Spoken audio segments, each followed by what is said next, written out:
Olá, mais uma vez nós estamos entrando na tua casa, com a tua permissão, com o programa Palavra de Fé. Hoje nós vamos falar e vamos fazer uma meditação de uma palavra muito interessante, muito bonita da Palavra de Deus, que está no livro de Marcos, capítulo 15, versículo 25 a 27. Assim diz a Palavra de Deus. Era a hora terceira, ou seja, 9 horas da manhã, quando o crucificaram, e por cima estava em epígrafe a sua acusação, o rei dos judeus. Com ele crucificaram 2 ladrões, uma à sua direita e o outro à sua esquerda.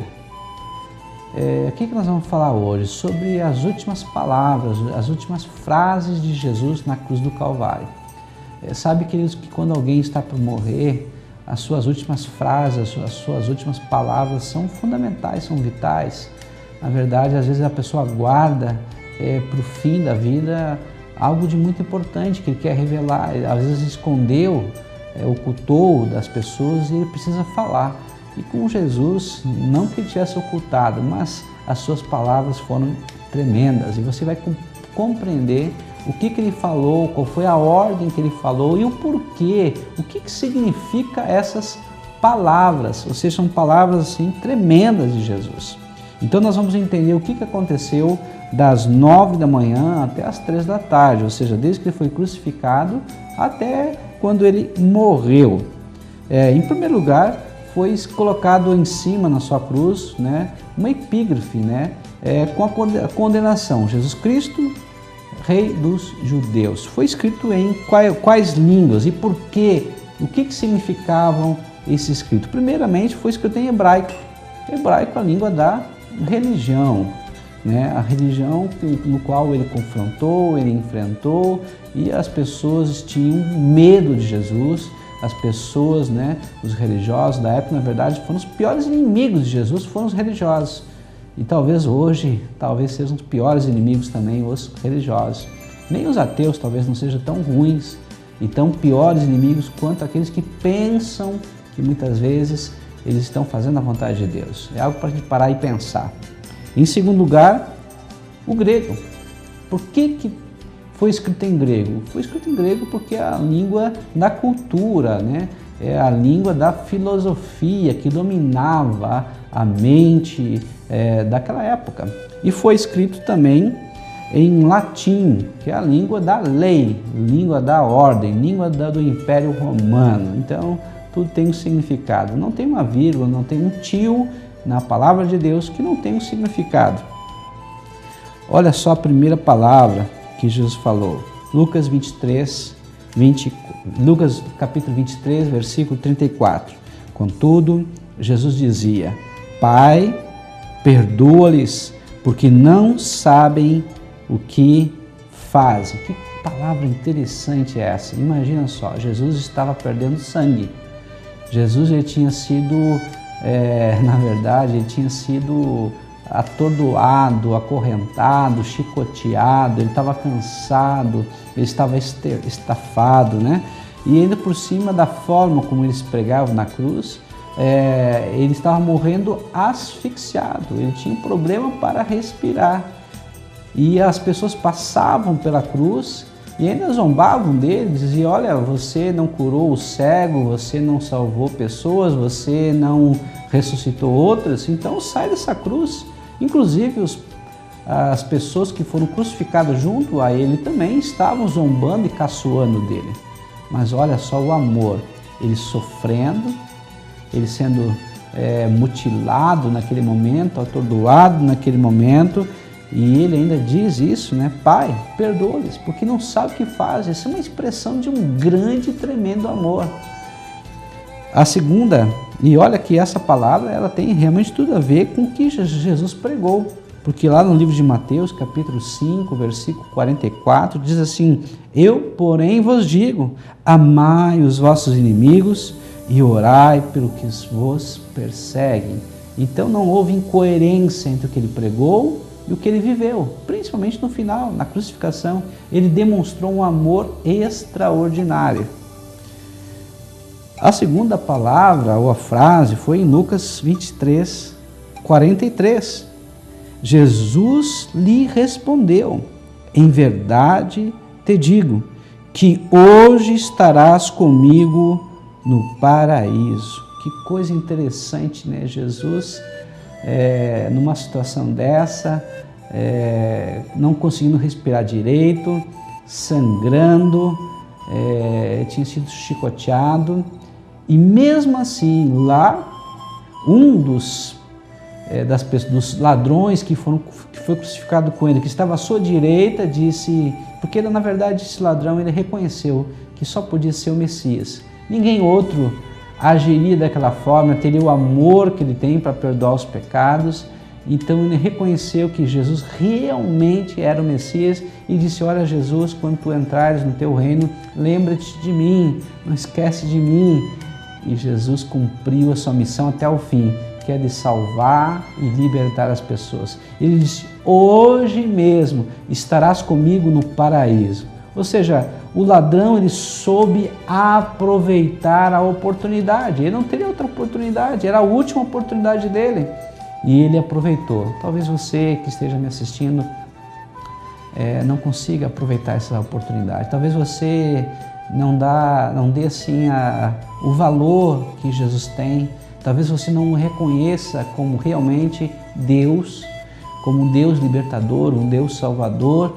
E talvez você pense que ele é apenas mais um que veio ao mundo, assim como Buda, assim como Gandhi, assim como Maomé.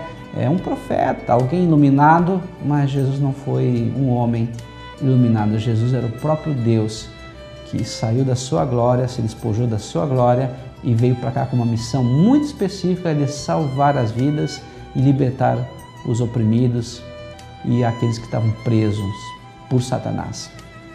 Olha só a terceira frase, terceiro grupo de palavras que Jesus falou.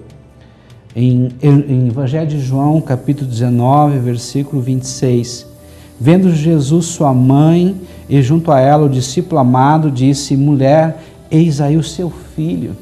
Depois disse ao discípulo: eis aí a tua mãe. Dessa hora em diante, o discípulo a tomou para a sua casa. Que coisa linda! E Jesus se preocupou com a mãe, ele estava morrendo, ele viu a sua mãe pertinho do seu discípulo amado, João, e ele pensou: poxa vida, eu sei que os meus irmãos, ou seja, os outros filhos de Maria, vão morrer mais rápido, mais cedo do que João. João vai morrer de velho, então eu vou deixar para minha mãe alguém que vai poder cuidar com o amor que eu cuidaria. Ele se preocupou, ele amou e amou até o fim. Ele deu para sua mãe o melhor filho para poder cuidar dela, que seria João. E ele deu essa missão para João porque sabia que João ia fazer com esmero, ia fazer com alegria, ia fazer bem feito. Então nós vemos o amor prático e aplicado até o fim, aqui nessas palavras. Outras palavras de Jesus em Marcos capítulo 15, versículo 33 a 34, diz assim: chegada a hora sexta, ouvi trevas sobre toda a terra, até a hora nona, ou seja, do meio-dia até as 3 da tarde. A hora nona, ou seja, às 3 da tarde, clamou Jesus em alta voz: Eloi, Eloi, lama sabachthani, que quer dizer: Deus meu, por que me desamparastes? Que palavra interessante. Jesus Cristo ele se tornou maldito, porque a palavra de Deus diz em Gálatas 3,13: Cristo nos resgatou da maldição da lei, fazendo-se Ele próprio maldição em nosso lugar, porque está escrito: maldito todo aquele que for pendurado em madeiro. Então, na verdade, Jesus tomou sobre si naquele momento todos os pecados da humanidade naquele momento, todos os pecados na humanidade passada e todos os pecados da humanidade futura, até o fim. Então, o que aconteceu? Jesus, ele levou sobre si, no seu corpo, todos os pecados, toda a maldição. E o livro de Isaías, capítulo 59, versículo 1 e 2, nos fala sobre isso, principalmente versículo 2, que os nossos pecados, as nossas iniquidades fazem separação entre nós e o nosso Deus. Naquele momento, o pai, ele teve que se afastar. Obrigatoriamente, ele teve que se afastar do seu filho. Por quê? Porque Deus não tem comunhão com o mal. Ele é luz e a luz não compactua com as trevas. Naquele momento, Jesus estava levando os pecados e Deus teve que desviar os seus olhos. Que coisa interessante. Eu creio que o maior sacrifício de Jesus não foi os cravos que foi colocado nas suas mãos, não foi a coroa de espinho, não foi o chicote que arrancavam das suas costas, pedaços de carne e chegava até o osso. Não foi a humilhação, não foi as pessoas zombarem, mas o que realmente foi algo terrível para ele é ter que ficar separado do Pai e do Espírito Santo. Toda a eternidade passada, sempre junto do Pai e do Espírito Santo. Toda a eternidade futura, depois daquelas 3 horas, ficaram e sempre vão ficar sempre juntos, mas por 3 horas, Jesus ficou longe, distante do Pai e do Espírito Santo. Algo que para ele foi quase que insuportável. Para ele foi algo assim terrível. Então aquelas trevas, que segundo alguns cientistas, houve daí um eclipse. Aquelas trevas, na verdade, foi todos os pecados sendo encaminhados e dirigidos para Jesus. Aquelas trevas, foi o reino das trevas, os seus demônios vindo e comemorando a vitória. Mas eles comemoraram muito rápido e muito cedo, porque Jesus, na verdade, não estava sendo destruído, ele não estava perdendo, pelo contrário, fazia parte do propósito de Deus para a vitória plena. Ele teria que morrer, ser moído naquela cruz para que fosse cumprida todas as profecias. Outra palavra aqui em João 19, 28, diz assim: depois, vendo Jesus, tudo estava consumado, para se cumprir a Escritura, disse: tenho sede. Ou seja, Jesus, ele sofreu e sofreu muito. Ele foi até o fim. Nós vamos agora para um breve intervalo e logo voltaremos.